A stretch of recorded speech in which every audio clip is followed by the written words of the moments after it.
us here and online.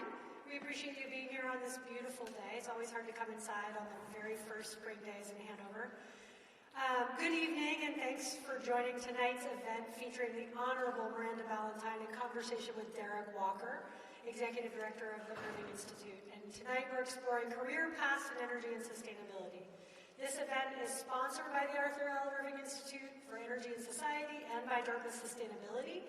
And we're grateful to the great class of 1972 for making this speaker series possible. As Dartmouth's Director of Sustainability, I'm eager to hear from Ms. Ballentine about her career journey, and I'll try to make this intro short and sweet. She has a remarkable background and has managed energy and sustainability for Walmart, and then served as the Assistant Secretary for Installations, Environment, and Energy for the U.S. Air Force, which is the federal government's largest energy user. After leaving the Pentagon, Ms. Ballentine led the Clean Energy Buyers Alliance, where she played a pivotal role in uniting 400 major corporations, including household names like GM and Google, to leverage their collective procurement power to decarbonize the global economy. Ms. Ballentine's been honored by many notable awards, including Time's 2023 100 Climate List, celebrating the most influential climate leaders. But I think maybe most importantly, she was a member of the first professional hip-hop dance group in Washington, D.C., and she's an avid Mario Kart player. Is that true? And she owns many animals, including, I think, a snake, or soon a snake, and chickens, and I'm about to offload 6 goats on her before she leaves Hanover, so she'll be the proud owner of some goats soon. And she is joined here by one of her 3 children, which is another important hobby, raising children. And you all know, or for those of you that don't, Derek Walker, who was recently appointed as the Executive Director of the Irving Institute and began in March. And prior to Dartmouth, he served at the Environmental Defense Fund for almost 2 decades, most recently in the role of Vice President of the Global Energy Transition, where he led strategy to rapidly deploy clean energy in key regions. He's also an adjunct professor of international climate law at Vermont Law Graduate School, and most importantly, Derek is a lovely human person, and I'm delighted that he's here at Dartmouth, and honored to be one of his colleagues. Please join me in welcoming these esteemed guests to the stage. Thank you, Rosie. And thanks to all of you for coming out this evening. And I want to also acknowledge and thank the people who have decided to join by live stream. I see a huge crowd forming on the lawn out there under the sun tuning into the live stream. It's hard to compete with a beautiful sunny day in Hanover. I got really tired just listening to your background. Like, how did you do all these things? Like, any one of those things would be a triumph. What's it been like to navigate leadership positions in different sectors? You got government, you got nonprofit, you got industry. Tell us a little bit about that journey, Miranda. I will. And before I do, I want to thank you and thank Rosie and thank Kate for inviting me. This is my first time to Dartmouth, my first time to Hanover, so it's been a great day. My child and I actually did the campus tour today, so I really got to understand more about the campus, and it was really fun. I know we have a bunch of folks on live stream, but I would love to see for folks in the room, just to get a sense of who's here, how many of you are students? Okay, good, that's great, about half. How many of you are professors or teachers or administrators here? A couple, okay, great, so I can share thoughts that you can share with your students too. And how many of you are part of the advisory board of the Institute or otherwise engaged? Great, well, welcome to you too. I am going to sort of tailor my remarks to the title of the talk, which is really about career transition, career progression. My career's been pretty interesting, I think. It's been very windy, and people often say, how did you end up at Walmart and small consulting and nonprofits and government? Haven't worked in academia yet, and I'm told until I get my PhD, an MBA, and that interesting bio doesn't really count. You can't work in academia, so I guess I gotta go get a PhD. The dancing is helpful. The dancing is helpful, yeah, and the chickens. Maybe I could help out on the farm. Oh gosh, so that was a very broad question. What is it like? Tell me more about what exactly you want me to cover in this first Well, I question. think we have, one of the great things about the amazing liberal arts education that this college affords is that you have people from all different backgrounds with all different areas of interest. And I think that you've chosen a path that has taken you down essentially different forks in the road. And I think that you have a little bit to offer almost everyone in terms of insights about how these different sectors operate, what's unique about them, some common traits that you've found are important as a leader. Great, great. Well, let me start by saying that early in your career, and of course with this being a college / somewhat university that really caters to undergraduates, I would say early in one's career, what's important is experimenting. Some folks know exactly what you want to do with your life and have a straight path, but many of us don't. I was in that camp actually. My undergraduate degree is in neuropsychology. So I spent my undergraduate years dissecting human brains and running rats through mazes, doing nothing at all related to clean energy or sustainability. And had you asked me as an undergrad, are you going to go get an MBA in energy and environment, I would have said, absolutely not. An MBA, I'm a scientist. Why would I go get a business degree? If you had asked me, was I going to work at Walmart? I actually hadn't set foot in a Walmart store in 15 years before I took the job. Quite intentionally, I would have laughed. If you had said that I was going to go work in the Department of Defense, I really would have laughed because I didn't have an academic background. So I would say, particularly those of you that are undergrads, this is still a time of life to experiment. Try small organizations, try big organizations, try entrepreneurial roles, try intrapreneurial roles. I'm going to talk a lot about intrapreneurship over the course of our time today. Has anybody heard the word intrapreneur before? Has anybody not heard the word intrapreneur? Oh my goodness. Show us the definition. Okay, show the definition. Well, it's interesting. When we did our tour earlier, we were over in the engineering building and we saw the Entrepreneurship Center. And there was much celebration by our wonderful guide about the Entrepreneurship Center. And I thought, why are we still not teaching young people about intrapreneurship? So an intrapreneur is somebody who works from inside very large institutions to drive change.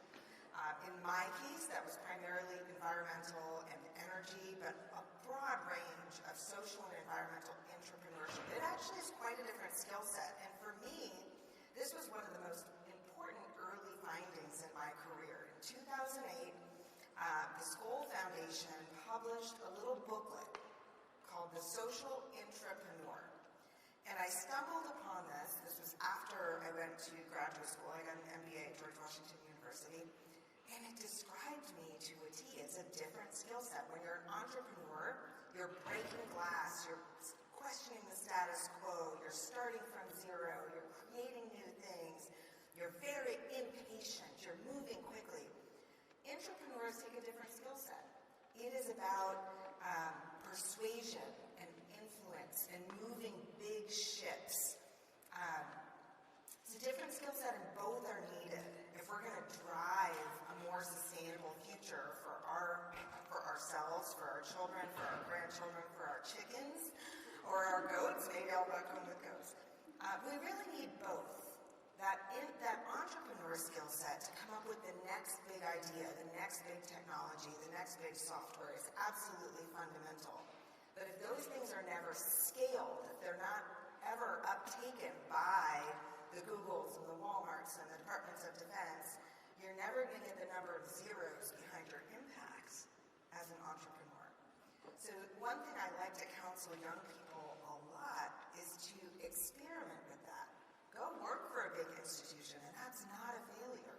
If you go work for the United States government or a Walmart or a Google, don't be like kind of shy about that. That's a real opportunity to have big impact. And then go try out a startup. They're uncomfortable in different ways. See which one you have more fun doing. So that's one of the things that I really like to talk about. Now, it's not your question, though, around what are some of the key attributes that I have found to be true across all different types of organizations. So let me come back to that, because that was a long-winded answer to your question, was but that was a good No, start. this is a different kind of skill set that I think even broadens the aperture of the conversation. So thank you for taking us down that road. Absolutely. Maybe we can pivot a little bit to a role that wasn't mentioned in your biography, which is your current role chairing the Foundation for Energy Security and Innovation. For those of you who've been watching at home over the last several years, there was a major piece of legislation during the previous administration and the previous Congress known as the CHIPS and Science Act. Always amazing when science is included in a legislation that gets through Congress, kind of a lost art.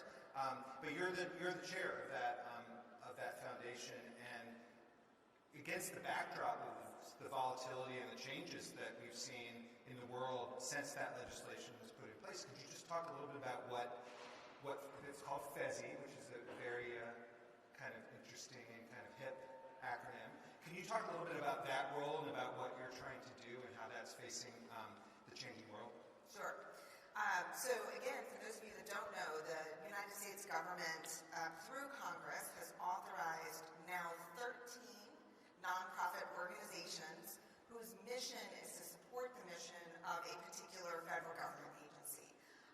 So the Bureau of Land Management has actually a couple. The CIA, the intelligence agency, has one. The EPA has one. So there were 12, and in the CHIPS and Science Act, the 13th was authorized by Congress, a very bipartisan vote. Although it was authorized in the CHIPS and Science Act in 2022, it actually had been in creation and under development for a number of years prior to that. So the first idea of it started during the Obama administration. It really grew and developed during the first Trump term, and that team really dedicated a lot of thought leadership and study to what could a nonprofit whose job is to support the Department of Energy, what could that do? And actually during the first Trump administration was when the DOE created the first chief commercialization officer, whose job it is to take the great energy innovations that are happening in our United States laboratories. We have 17 energy laboratories as part of the DOE. And they developed the first chief commercialization officer, and that's the office that really developed this idea of the Foundation for Energy Security and Innovation. And then it was actually authorized and appropriated during the Biden administration. So it's been a bipartisan effort over the course of about 10 years. We currently have only a board, but it is another example of an entrepreneurial role. So as in an entrepreneurial organization, and it was similar when we founded the Clean Energy Buyers Alliance, which started from nothing, you have to do everything as a leader. You have to do everything from write bylaws and find health insurance and decide who's going to be your payroll company, all the way through to developing the organization's strategy and programs. So it's a really broad skill set. I'm biased, of course, but I think a business degree is very useful with that kind of background. So getting an MBA, or if you ever want to teach, a PhD in business, but getting an MBA can be a very useful background for these kinds of roles, both entrepreneur and intrapreneur. FESI is it's a really interesting organization. It is one of only a very small handful of nonprofits that has energy security as part of its mission. There are many organizations working on energy innovation, clean energy innovation, and of course our labs are doing a lot of work on clean energy technology commercialization. There are very few organizations working on energy security. And you might think, well, of course, okay, Miranda was Assistant Secretary of the Air Force, of course she's interested in energy security. We actually were working on energy security when I was at Walmart. So if you think about energy security and energy resilience, what does that actually mean? And it can mean a lot of different things. Everything from the role of energy geopolitics and energy trade, all the way through to how secure is the regional grid that my facility is attached to. And at Walmart, we were very focused on energy resilience for our facilities because it related to our mission.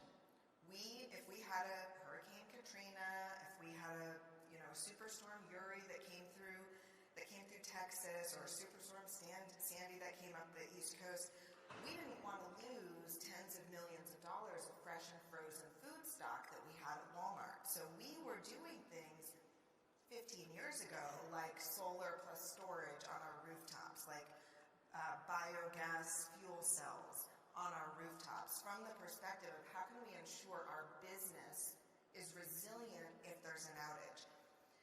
As a university, you might be thinking about things like, our scientists have 30,000-year ice cores sitting in a freezer that we're studying, and it's -10 out. How do we keep our students warm while also not thawing out our ice cores? So the core mission of the organization has to come into play as you're thinking about all of these elements. But the reality is most of us don't think about energy resilience or energy security. We just assume that the utilities have us covered because our lights in this country work 99% of the time. And you assume someone like the Department of Homeland Security or the Department of Defense or the CIA or somebody's got their fingers on the pulse of how secure the power system is. And in reality, we have a very vulnerable power system. And we've just seen this in Europe in the last couple of days with massive power outages. We saw it in Ukraine a decade ago when a determined adversary completely took out the power grid through a cyber attack. There was no physical attack in that case.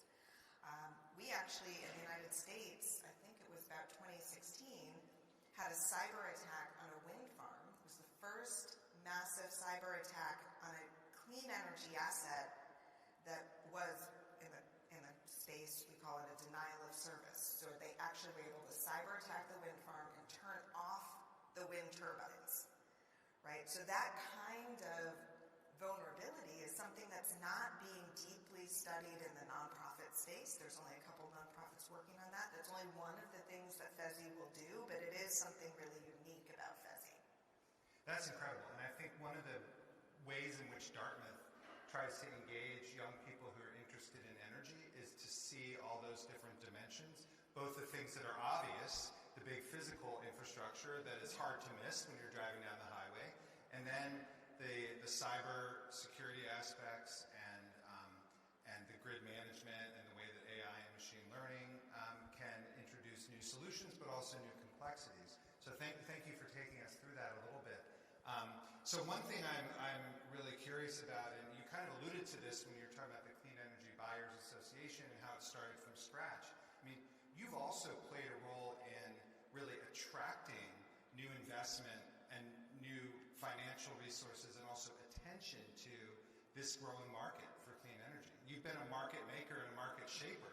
And I wonder if you could talk a little bit about that through the lens of the Clean Energy Buyers Alliance, because it's one of the most fascinating journeys that I think in an industry that I think can be replicated. Oh gosh, there's so much to talk about SEBA, and having come from Environmental Defense Fund, there are some elements of this that I think you will particularly appreciate, Derek. So the idea for the Clean Energy Buyers Alliance actually started in 2013. I was at Walmart at the time, and in 2013, there were only about 4 big companies that had actually used their buying power to directly buy renewable energy, right? I think in 2013 it was Walmart, General Motors, Google, SC Johnson, or maybe it was 5, because I think Coca-Cola in 2013 had done a deal also. So we came together, sorry, not at EDF, we came together at WWF's offices, the World Wildlife Fund, also in DC. They brought us together, and it was called the Renewable Energy Buyers Day. The Renewable Energy Buyers Day. It's one of the few agendas, all these years later, I still carry around as the agenda from that day. There were 12 companies in the room. Only a couple of us had actually done deals. And we were coming together to say, could we do more to accelerate the deployment of renewable energy together than any one of our companies can do on our own? Now, at the time, as I mentioned, I was at Walmart. We were the largest private energy user in the country. we were struggling to get conversations with utilities. Utilities would shut their door and say, we know what customers want. You don't need to talk to us. Google, who was still young at that time and growing dramatically, and saying, I want to bring a new data center to your state, but I want to power it on carbon-free energy. And they were getting doors shut in their face. And so we were saying, we think we're these powerful companies, but we're not making the kind of progress we want. And so that was the first moment that we came up with this idea of, could we create an organization where we could band together to share best practices, totally pre-competitive, and obviously, not sharing prices and market making and all of that. But could we learn from one another? And because in that room only a handful of the companies had done deals, we spent half the day with other companies just saying to Walmart, how did you get your CFO to agree to this? Walmart buys every commodity, and remember, electrons are essentially a commodity. Walmart buys every commodity through a competitive bid on a one-year basis. Ooh, excuse me, sorry. Big emphasis. One-year basis. Whether it's cotton or steel or you name it, sugar, Walmart buys commodities on a one-year basis. How the heck did you convince your CFO to do a 20-year power purchase agreement for what is essentially a commodity? So there's a lot of this, like, how'd you convince your general counsel? Just what I call the boring business stuff. It's the entrepreneurial stuff. And we realized there was a big gap. Well, if it took Walmart 2.5 years to do our first solar rooftop PPA, and it took us 5 years to do our first big PPA is a power purchase agreement. And it took Walmart 5 years to do the first big wind power purchase agreement. Could we help someone else? Johnson & Johnson, Target, Home Depot. Could we help someone else do that same deal in 18 months? And then could they help someone else do the same deal in 6 months? Could we normalize what was not a normal behavior? Just like all of us pay our utility bills when they come in the mail, that's how most companies deal with electricity. They get a utility bill and they pay it month by month. So this whole concept of using your buying power to send a signal to the market, sign up for 10 years so that they have a guaranteed revenue stream that they can take to a bank to get financed, was a totally new concept.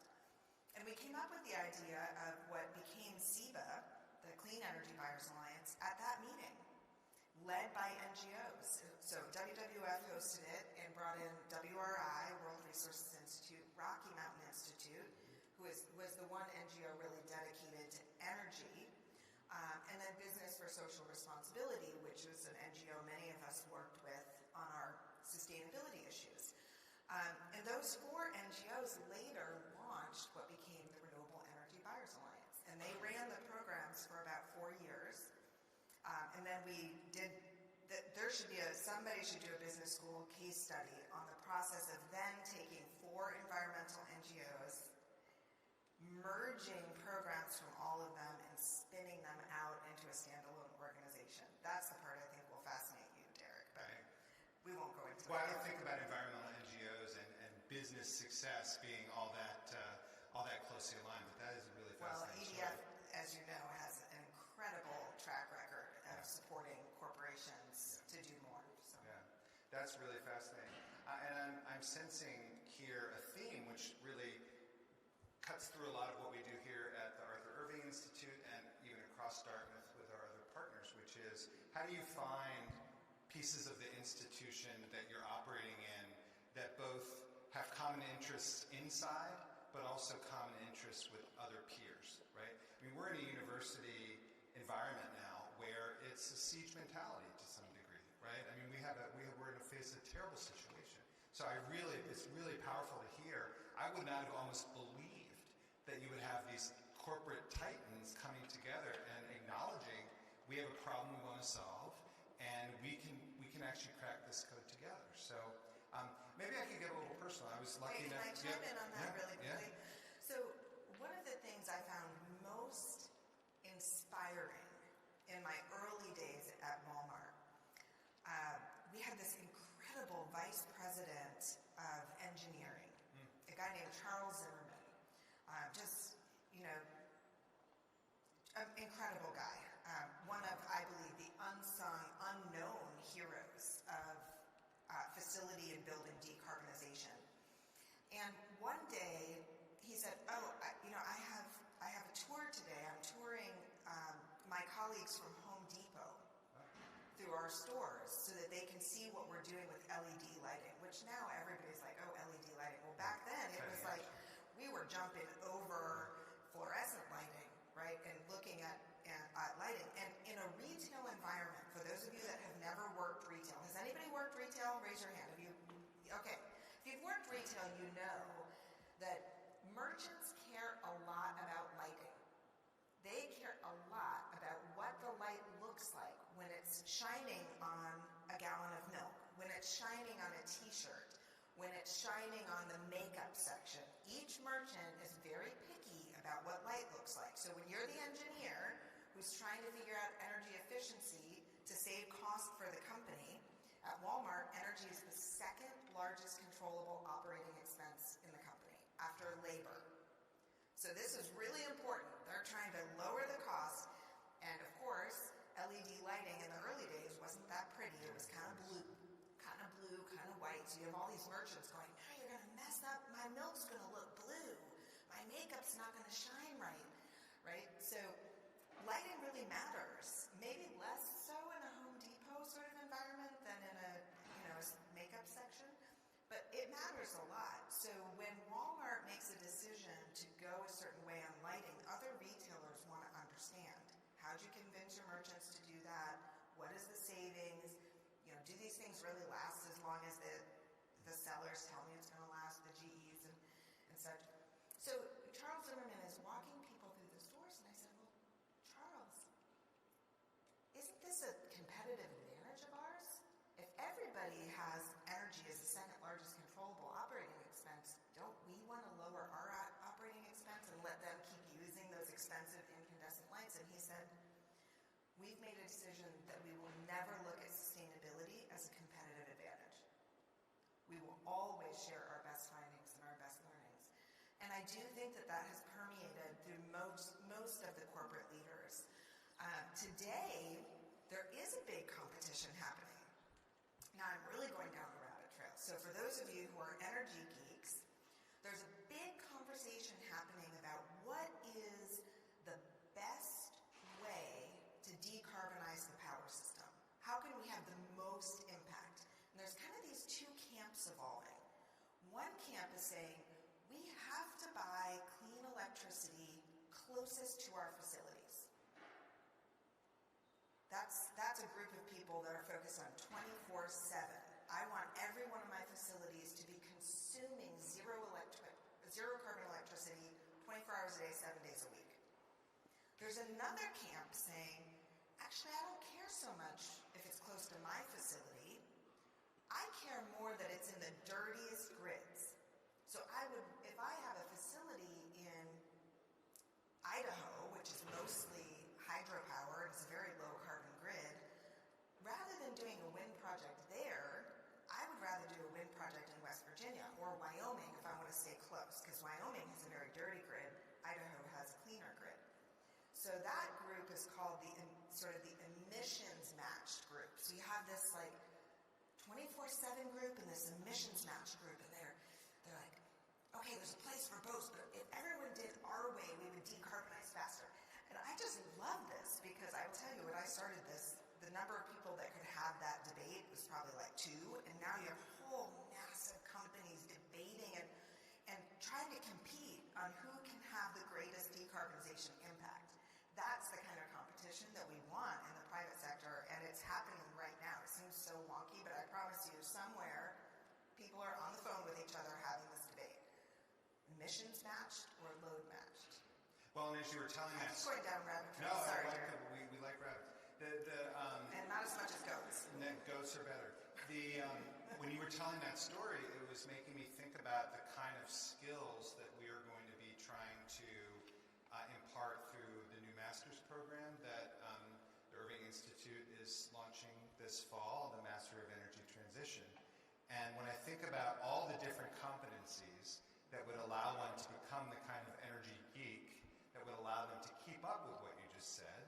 it's about business, it's about finance, it's about policy, it's about data.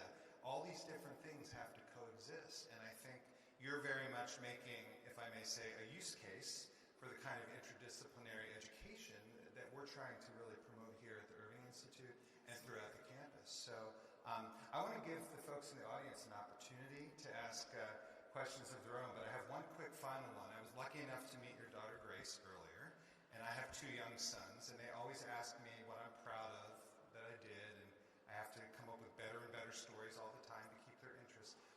You've had a lot of impact in your career. I'm sure there's been ups and downs. What do you think is the most lasting source of pride for you that you want to impart and share with your family and friends? Oh, what am I most proud What are you of? most Or what proud are of? they most Well, proud either of? way.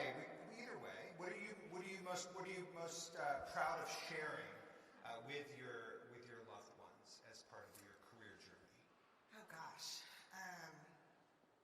So something I have worked very hard to do is, I really don't like the word balance. I've worked hard to integrate my life. And that includes my family life as well as my professional life. So I've done things a little bit differently, and my kids may not even know that it's a little bit differently. But for example, the fact that my child is here with me now, I made a decision pretty early in my career to bring my children with me as much as I could. When I was working at Walmart, we actually had 2 nannies. We had a nanny in Washington, D.C., and we had a nanny in Arkansas. Until Grace was over 2, in which case then I had to start buying her a plane seat, and it got tougher. But while I could keep her on my lap, she traveled with me all the time. When I was in the Air Force, I had a real hardship tour. I had to go to Hawaii. Oh, brutal. So I said, if I could bring our nanny along, Grace could come with me. And these are big expenses, and I recognize these are very first world opportunities. There are many, many, many families in the world who don't have the flexibility to have at-home help. There's no way that my husband and I both could have had the careers that we had without an incredible, incredible nanny that helped to raise my child. But my husband and I try to travel together. He's also in the industry. We try to bring our children. We try to incorporate our children into events. I don't think that historically that is how parents have integrated their work and professional lives. And I'm really proud of that because I love work. You can probably tell by my enthusiasm. I love work, and I always knew I would want to be a working mom since a very young age. In fact, when I was 4 years old, I was playing house with another little friend of mine, and I said, okay, we're going to play house. I'm the mom, you're the dad, you cook dinner, I'm going to a meeting. There you go. That's kind of how our family has gone. My husband does all the cooking, although he has a big career too. So I'd say that's probably what I'm most proud of is the whole career journey, and really doing my best to have my children see that you can get a lot of joy out of work too. That's incredibly inspiring, Miranda. Thank you for sharing that. Now, what they're most proud of, you'll have to ask them. But Okay, I will that'll tell be you, a side conversation. I will tell you, when I was named to the Time 100 Most Influential Climate Leaders in Business, my younger daughter, who's 14, was blown away that Billie Eilish was also on the list. There you go. And Grace maybe wasn't blown away, but she thought it was kind of cool that Mr. Beast, one of her favorite There you go. YouTubers, was on the list. She doesn't really want to be called out for that, but That was a few years ago. Her younger Mr. Beast. So. well, that's great. I mean, thank you for sharing that. I actually, as someone who's been lucky to have a leadership role in a few organizations myself, I think that the personal and the professional, when they can be interwoven and complementary, and that's a lot better for your satisfaction and just for being able to project the values that you carry with you. So I really, really appreciate that meaningful story. I do want to give folks a chance to ask questions who are out in the audience. If you want to raise your hands, we have a couple people with mics. Mics? Yes, over here. Gentlemen towards the back here. you say your name and then just ask your question? Yeah, hi, my name is Tim. I'm a first year MEM student. And my question is around the potential tension between energy security and energy transition. And maybe using Dartmouth as an example, I think you also briefly alluded to this. Energy security is really important for our lab, for our research. But is this a valid reason, at least in the short term, to keep our central power plant that's still running on fossil fuels running? Thank you. Do you want to take a couple questions at a time? Yeah, that'd be great. Other Great, questions? that's a really good question. I'm That's an excited to excellent dig into that one. Another question?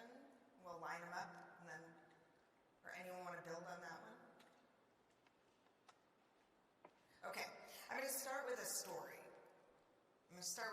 So, about 2 weeks after being sworn in as the Assistant Secretary of the Air Force, my team came in and said, "Ma'am, we have this really cool project. It's at a base in Texas. It's a 15 megawatt solar array, and it's enough to power the entire base during peak sunshine, and it's going to save us $500,000 a year." And I said, "Oh wow, this sounds great, and we want you to come, cut the ribbon." I said, "Okay, that sounds fine. And if the grid goes down outside the base, we'll be able to sever from the wider grid, right? And we'll be able to keep the base running, right?" And they said, "Well, no, ma'am, we didn't build microgrid capability into it." I said, "We're the U.S. Air Force. I'm coming from Walmart. We were focused on what happens when the grid goes down. We didn't want to lose our frozen food. The school doesn't want to lose its labs." I was shocked that the answer was no. I said, "Well, why not?" And they said, "Well, we don't pay for energy security, ma'am." And I said, "Really? Do we have diesel gensets on that base?" "Well, yes, ma'am." "Do we have uninterrupted power systems?" If you're in the energy space, you'll hear that a lot. They're called UPS, uninterrupted power systems, which are essentially lead-acid batteries. "Do we have UPS systems on the back of our mission-critical facilities?" "Well, yes, ma'am." "Well, do we have enough diesel to last us for some period of time if the grid goes down?" "Well, yes, ma'am." "Do we have engineers that are exercising all these different, pieces of equipment?" "Well, yes, ma'am." I said, "Okay, well, then don't tell me we don't pay for energy security. We do, because all that costs us money. So every project here on out, we need to be looking at as an energy resilience opportunity as well." And what they said to me was, "Well, at what cost? Because it would cost us more to make that a microgrid. It would cost us more to add energy storage." And I said, "Well, you got to tell me what the value of energy security is on that base. Because the energy security on a base where we are running a remotely piloted mission," so in the civilian world we call those drones, right? Drones are not actually run by a computer. They're run by humans. What we've done is taken the pilot out of the aircraft and moved him or her 2 continents away and put her on the ground. So electricity is as important to that mission as jet fuel is to an F-16. So the value of energy security to make sure that that pilot has electricity sitting somewhere in the United States, that's going to be really high value. Maybe we're willing to pay more for a microgrid there than we might at a training base, right? So it was a real mindset shift. And I had a team who suddenly started saying, "Okay, so this renewable energy stuff is not just about meeting President Obama's goals, but if a determined adversary really wants to turn off the power grid, they could also turn off my diesel supply lines. They could also turn off my natural gas supply lines. But you know what they can't turn off? They can't turn off the geothermal that you guys are building. Nope. Nobody can turn off the geothermal that's right under this facility, which is what you guys are building out on the green. They can't turn off the sun. They can't turn off the wind." So suddenly people were saying, "Well, wait a minute. Yeah, this is carbon free. That's great. Because I got kids too. I've got grandkids too. This climate stuff is real." The Air Force actually has the oldest climate modeling agency in the entire country. It goes back to the 1930s when it was the Army Air Corps. They're based in 14th Weather Wing. If you feel like looking them up, there's some interesting stories about that. 14th Weather Wing. So they care about all that stuff too, but when you link it to the mission and say, a determined adversary, Russia, ISIS at the time was what we were worried about. They can't turn off my geothermal. They can't turn off my sun. It really was a big mindset shift. And suddenly you're talking about energy security in a very different way. I went to one of our intelligence and reconnaissance bases. There's only a few intelligence and reconnaissance bases. And what that means is that's the base where all these remotely piloted aircraft and or spies out in the world are sending back data about bad guys all over the world to just a couple of bases. These are really important bases for us to know what's happening around the world. This particular one was in the northern part of California. Little bit at risk for fire, right? Northern California, very dry. And the folks come into my meeting and they bring in this piece of a power pole. Pretty boring, right? But it literally is, I wish I had it here. I keep it on my desk. I carry it around with me everywhere. Kate's probably seen it. But it literally is a piece of wood that is so dry it looks like a match. It's got holes in it. A woodpecker had created a house in it. And they said, this is our biggest energy security issue. Every power pole on this base looks like this. And the right lightning strike or a forest fire started by anything else, somebody throwing a cigarette out the window, these things are just going to go up in flames. So energy security, energy resilience, energy vulnerability can look really different. Again, at Walmart, we weren't thinking about a remotely piloted aircraft and CIA intelligence and knowing what bad guys are doing. We were thinking about fresh and frozen food stock. How could we keep our lights on so that if there's an emergency and people need water, they have somewhere to go? People need flashlights, they have somewhere to go. That's what we were thinking about. A university is going to be thinking about very different things. Which comes back to one of your questions of what's one of those key leadership skills that has traveled with me throughout all these different jobs and careers. And that is really understanding the mission of the organization you're working with. And if you can speak the language quickly, I knew nothing about the military. You have to come in with a lot of humility, but learn how to speak people's language quickly. Studying other languages is good because when you come into any organization, there are acronyms like you would have nobody's business. So you just have to learn them, just like immersion in another language. Learn them, write them down, hear it in context. Speak the language, understand the mission, and then help to understand, what you're trying to do, how it fits that mission. Otherwise, it's like pushing string or a boulder up a hill.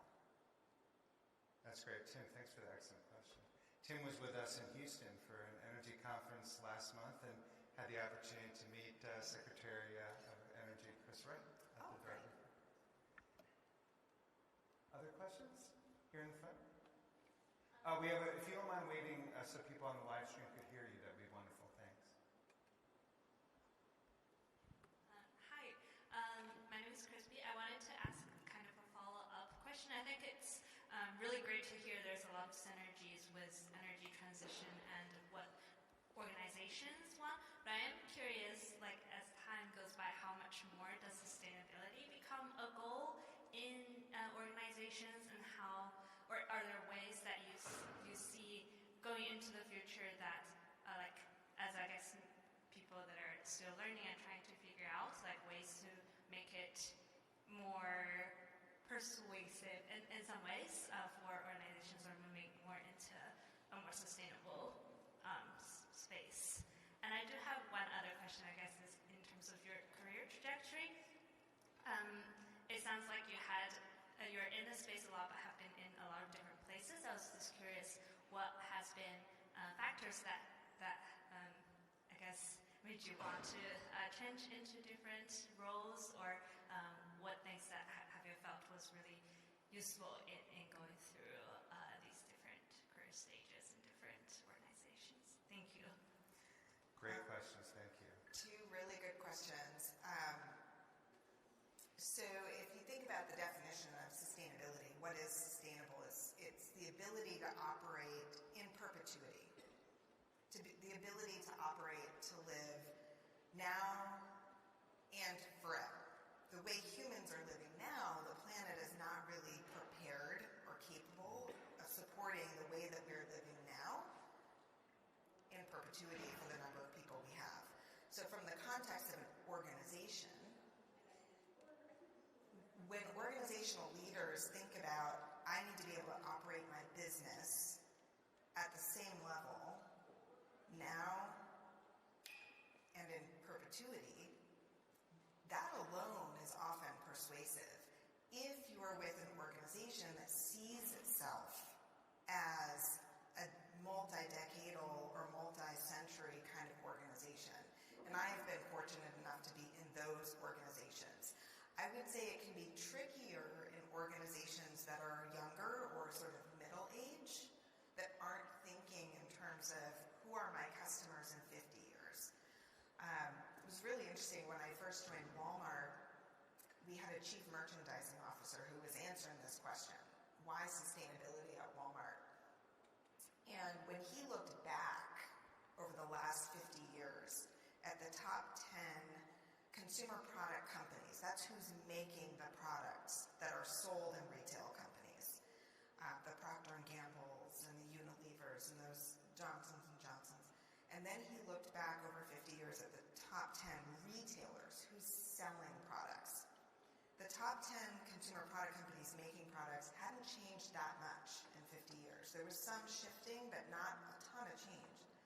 The top 10 retailers who were selling those things, complete total turnover. A lot of them had gone out of business or were just down on the list or had gone into bankruptcy. And the way he described why sustainability was so important to Walmart, and he's just one person, but the way he described it was Walmart wants to break that historical pattern. We still want to be the number one retailer 50 years from now. And sustainability is a key element of that from multiple perspectives. It's the future of our workforce. It's the future of our ability to source goods. Where are we going to buy tomatoes 25 years from now? That's going to look really different because weather patterns are shifting. So how do I build a supply chain that is resilient and clear about the changes? Now, what's really interesting about Walmart is they've actually now updated their mission to be a regenerative company. So what's the difference between being a sustainable company and a regenerative? Sustainable is I can keep doing the same thing as I'm doing it now in perpetuity.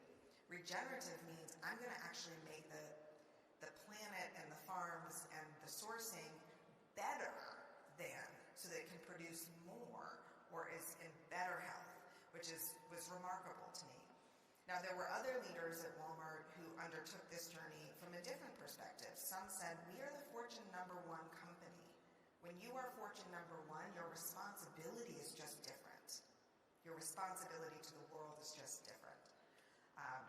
And there were others who said it's entirely about workforce. So it varied. It varied a lot, and not all companies will think this way. So, what I advise young people is really do your homework on the companies that you're thinking about going to work for, because some will have a sustainability team that will get slashed in a recession, and others it's really built into their DNA. Your other question is what motivated you to kind of jump from one. Okay, so I'm going to see if I can figure out how to make this short. So it's really important to get to know yourself, and it's hard to know yourself early in your career.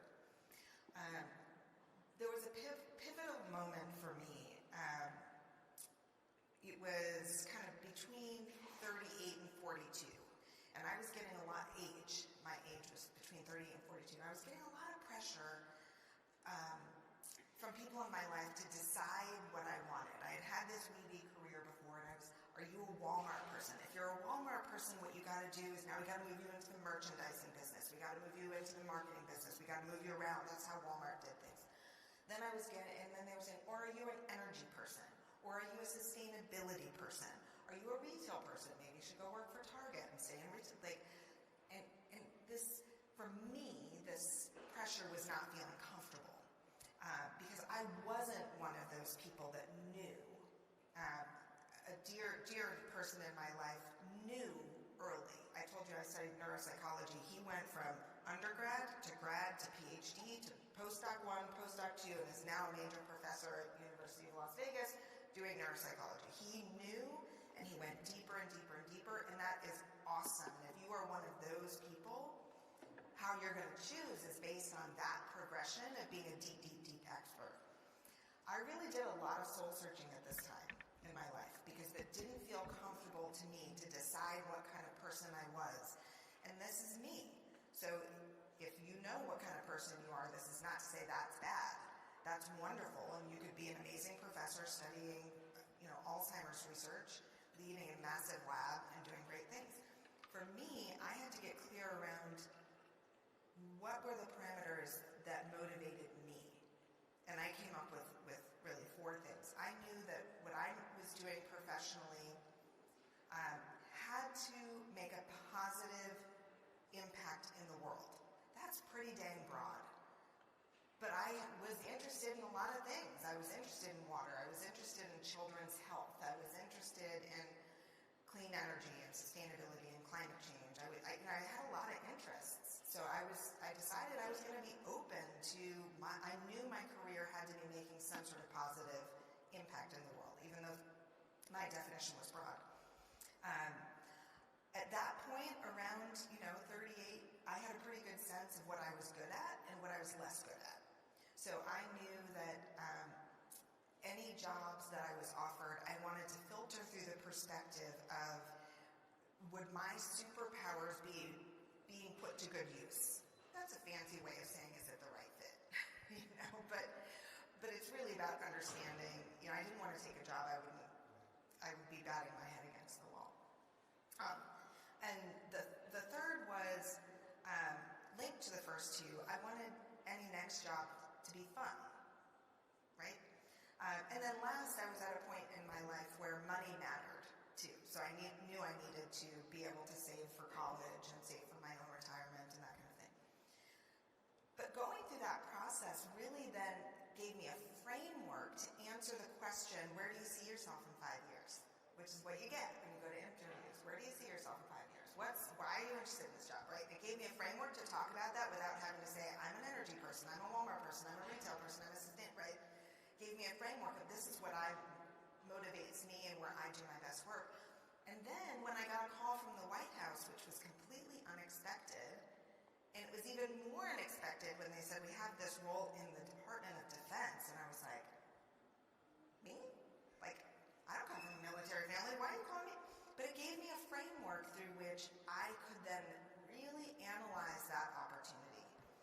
So understanding yourself, building that framework of what you're looking for, not letting someone else define what the answer to where you're going to be in 5 years looks like, because it can look different ways. You might be one of those people that knows, I want to be running a lab on Alzheimer's research, or you might be somebody that needs to have fun and be solving world problems. Last thing I'll say about this is every big choice I made involved risk. Every single choice I made involved risk. The first job I took when I moved to DC, I had 2 job options. One was for a small nonprofit that did solar power in remote parts of the developing world to solve poverty issues. I was way more interested in poverty and what we now call energy poverty than I was in solar. I knew nothing about clean energy. That was my first foray, actually, into clean energy. But I had this other, much more mainstream job, and it paid $10,000 more. I was a broke young person, had college debt to pay, and that $10,000 meant a lot to me at that time. And I took the risk on the job where I felt like that was going to be having an impact in the world, and it completely changed my entire trajectory professionally. Then when I was offered the job at Walmart, I come from a pretty left-leaning family who believed that big box stores just killed small towns and killed small stores. I hadn't set foot in a Walmart until I went in for my drug test, right? That was felt like a huge risk to me. I didn't know if this was an organization I could trust or it shared my values. It was I literally wrote a letter to my friends in to go work for the Department of Defense, I literally had people say to me, "What are you doing? You're on a corporate tract. Why are you going to the government? I didn't get a public policy degree. I had no aspirations to do government." So every single opportunity involved some amount of risk, but met the attributes of what I needed. I needed to be learning. I needed to be having an impact in the world, and that's going to be different for every person, right? And if you're lucky enough to be able to build a career that allows you to think about those things, and we aren't always. My first job out of college, I was folding pants at a men's retail store. That's what I did. So That's a great framework. I really appreciate the question. Really good, useful, I think, framework for people across disciplines to think about opportunities. We have time for one more question. Did you? In the front. Thanks again to everyone who came, and to those who are still tuned in on the webcam. And Miranda, thanks for a great talk. I spoke at a conference last week that was not on energy supply or security or availability, but on water security, supply, availability. And I'm wondering, there were 200 small companies there, and it felt like what we were looking at in the world of energy innovation 10 years ago, 15 years ago. What's your take on all of that from the water side going forward? yeah, it's a great question. And if you work in the space of sustainability, you almost certainly are not going to just work on one thing. And water security and water sustainability are absolutely fundamental to any of these organizations that I've worked with. Water security, which I think is specifically what you're asking about, and the resilience of our water systems is a really tricky one because they are vulnerable also. They are vulnerable both to cyber attacks on the power system, because there are very, very, very few municipal or any water systems in this nation that don't rely on electricity. So they are not only vulnerable to electricity disruptions or electricity attacks, but they are also vulnerable to biological warfare attacks into the water system. The one benefit that water systems have is that they are highly decentralized from one another. So it would be much harder for a determined adversary, or even, frankly, a Mother Earth weather event, to take out a cascading, whole state or whole region level the way that electricity is so interconnected now.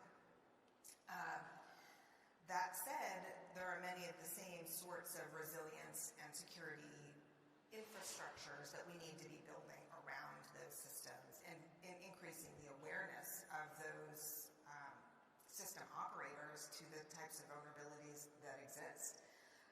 Because when you have thousands of water systems across the nation, most of them are run by small cities or small teams or small utilities, and they don't have security clearances, they don't have access to the latest and greatest information. Many of them don't have access to climate modeling to understand how rainfall events are going to change in their regions, either excess or drought. So it's a real challenge. I have studied it a lot less personally. Most of my career has been more on the energy side, but it is a real challenge that we need as a society to be thinking about, and something that the Institute, another area of cross college collaboration. Absolutely. To be working with Absolutely. with those teams. Yeah, and Dan has been a pioneer in thinking about how to manage the water system, and specifically dams, and the opportunity for resilience and for protecting communities. So, Miranda Ballentine, thank you so much. It's been wonderful having you here. Thank you all for being here. Nice to see you. And, I still see some food in the back. I can vouch for it. It's excellent. Please take it home.